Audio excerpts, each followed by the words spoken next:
Colorado Trailers. Wanted to show you another brand new Haulmark we just got in stock. This one's got some upgrades to it, so I went ahead and did a video on it so we can point that out. This is a brand new 7x16 Haulmark. Does have 16 feet plus the V. It is in a charcoal gray exterior. You do have the diamond plate rock guard along the bottom, as well as an extended tongue. Side door does have the cam bar lock, two 3,500-pound axles, brakes on all fours, side vents with this unit. This is a Passport model, so it does come with a 1-year factory warranty. And then we do have a rear ramp door with a spring assist close. Now this trailer varies from standard Passports out there because it does have some extra interior height. So this does have a 7-foot interior height on it, which is going to give you 6'6" here at this rear ramp door.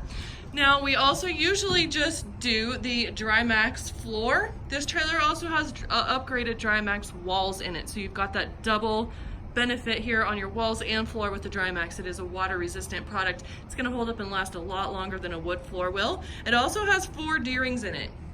So you've got 2 here at the back and 2 more up front. So another upgrade than what you might see from some of the other standard Passport models that are out there. 1-piece aluminum roof, overhead LED, interior light, and side vents. So you've got 1 vent up there. Another one is back here in this back right corner or driver's side corner. That's going to naturally vent the trailer for you guys, which is great if you have anything in here with fuel, to have that natural cross ventilation through the trailer. So here it is. Like I said, wanted to point out this is not your standard Passport that you guys will probably see in other places. It does have a few nice upgrades to it. So give us a call if you guys are in the market for a new trailer, 303-688-8485. We're always online at coloradotrailersinc.com, and be sure to like and subscribe.